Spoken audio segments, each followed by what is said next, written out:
Longtime Saturday Night Live cast member Chris Kattan is headlining at the Parlor Live in Bellevue this weekend.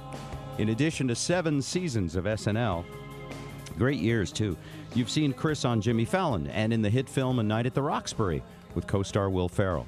For tickets to catch Chris tonight or tomorrow, go to parlorlive.com at bobrivers.com. Chris Kattan, welcome back to Seattle and 95.7 KJR. How you doing? I'm doing well. How are you? Good. It's morning, I know.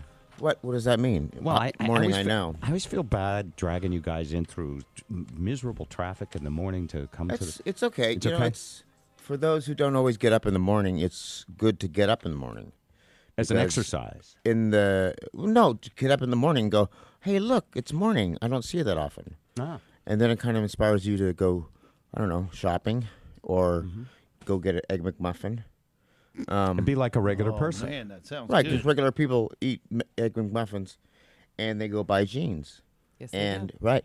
But the problem is the stores, they don't open until 10. Right, so you're so early. So then you're like, maybe I should freebase. Do that too. Sorry. That could take up That's some the problem time. with having the extra hours and the money. Yeah, I you got know? this extra time. Why don't I do that and then in some bathroom stall, public bathroom stall, and then wake up and then go to get the jeans. Then do that stuff. That Yeah. would make the Jeans. jean shopping even more fun.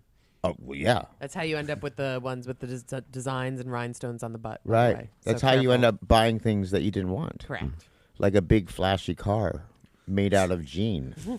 I got to ask you just quickly about your jeans, Chris. I'm sitting next to you. Now you have a hole in your jeans. That's true. Is that one of those designer holes, or is that I wore Did you my puncture it jeans out somehow hole? on the No, way? I was raped at the knee once.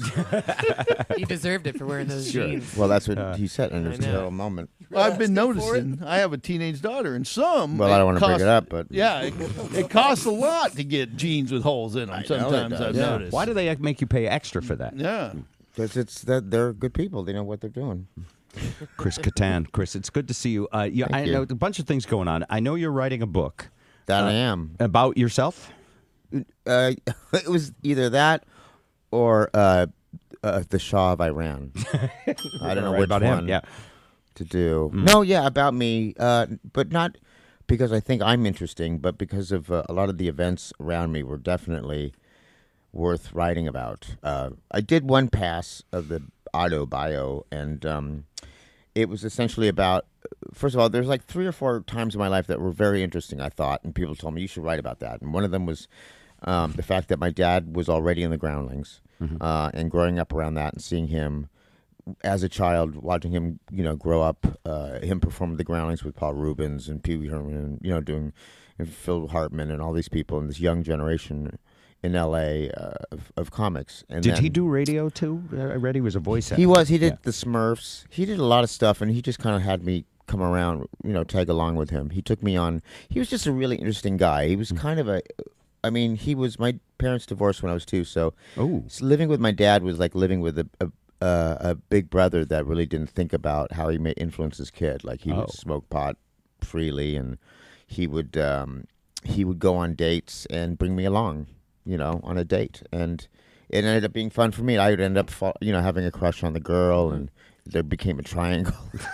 I'm 8 years old. You're 8 now. Yeah. Yeah. I was going to ask what age we're talking about. Well, my dad was like a real an Albert Brooks or a Woody Allen, like it was neurotic, kind of very sweet character, Jewish, and he loved old movies. He loved incredible movies. Like he knew the best Marx Brothers movies. He knew the best ones were Duck Soup and Horse Feathers and Night at the Opera, and then Day of the Races Got Weak, and after that was terrible. Now, did you know And I the knew difference between you and other kids? Did you think that like every kid had a comedian dad that would take them? No, I know they were all different. I thought they were all boring, and I knew my dad was much. You more knew fun. he was interesting, so you loved your Well, dad. because he was interested in things that I wanted to hear about. Right. Like I wanted to listen to Jack Benny shows when I was age 8, and other kids wanted to, they wanted to go fill holes in jeans and listen to Led Zeppelin, which is fine. I was just like, I think I was 10 years late, because 10 years later than that, I would start to listen to David Bowie and things like that. You would catch up on your childhood later. But at that time, I was listening to big bands and Andrew Sisters and Glenn Ford Glenn Miller, yeah. So it was kind of backwards. Did you think at that age, like at 8 years old, and I asked this because I knew at age 7 what I wanted to do. Did you think I'm going to follow in my father's, I'm going to do acting and comedy? Did you think that young? I thought I would. I thought I'd do something in that area. I had there was a confidence that built in me. I think when you're a young kid and you enjoy the arts at some level, whether you're a painter or you like music or films or acting of any kind, that you start to you're very aware and clear on that first thing you do well, because that's what helps you get attention the most, and that's the thing that girls look at you for and enjoy. Like that's the thing, that new thing you do, and you're confident about it, has girls go, "Hey, I like that," and they start hanging around you a lot more. So you start building that muscle. Whatever that is. Whatever it is. You Whatever start it's very young. sports. And if you start very young, then you have many times to get 10,000 hours and get good at it, too. Yeah, if you like it. Or if you're a person that with that capability, with that brain that can make it better and hone at it and stuff. But I was one of those guys that was lucky enough to keep going and do that, whatever, come up with characters and write about it and do impressions of other teachers and stuff like that. Now, you are Jewish, but it also says you were like raised on a Zen retreat. So I'm wondering, what's a Jewish Zen mixture create? What is? Well, my mom married my dad, and she was Hungarian, and she escaped during the Iron Curtain, and she left, and she was a model in England, and she was like doing modeling shoots with like Twiggy and she was in the Hard Day's Night. She was one of the girls chasing after the Beatles. No kidding.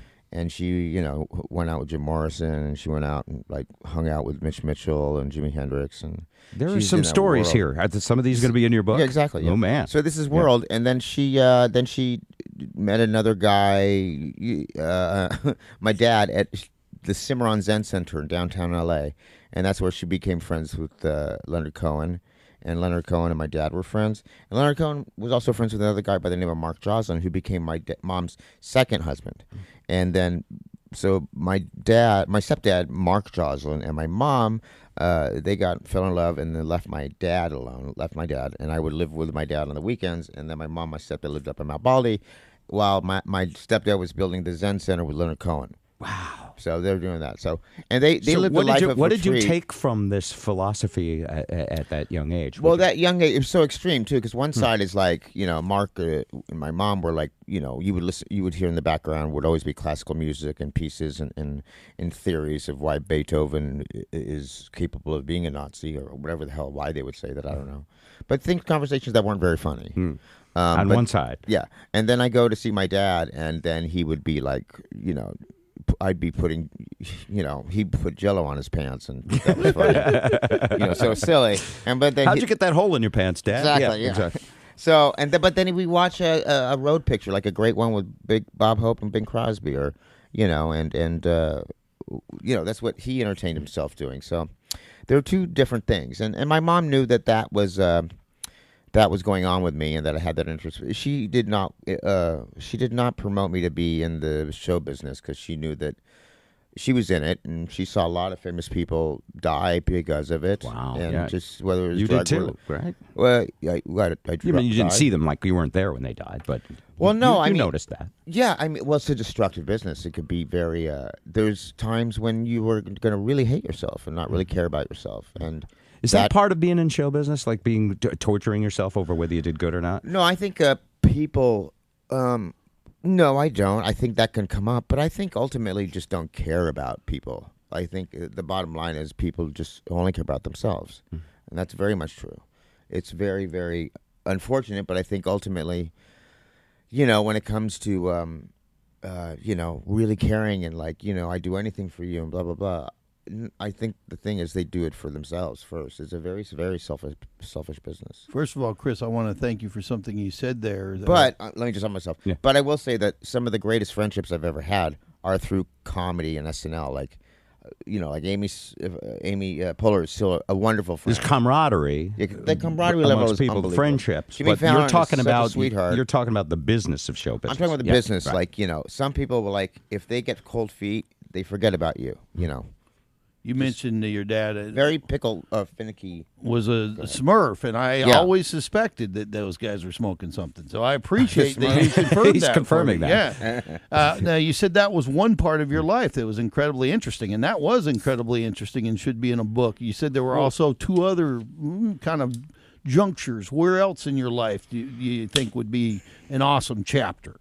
Well, the Smurfs thing was great because my dad would, being in these situations in the world of Hanna-Barbera, if you step into that world before they passed, which is, we missed that boat, a lot of people did, but I got to see like the great Paul Winchell doing Gargamel's voice, and he was a great comedian, and then Jonathan Winters, got to see improvise as Baby The Smurf. best. I mean, the best. People don't know Jonathan Winters is like the most incredible improviser on the planet.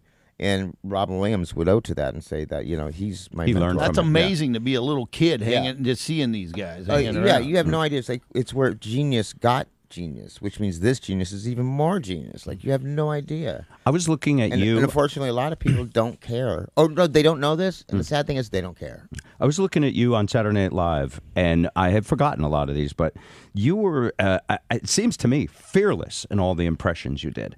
I can't imagine it, but you did an impression of Bill Gates and an impression of Alanis Morissette. Gollum. Gollum was just absolutely like, Yeah, that's fun. I die cracking up just thinking about it right now. Precious. Were you the go-to? Like, if they didn't, was it just assumed you could do anybody, or did you jump up and say, I got this?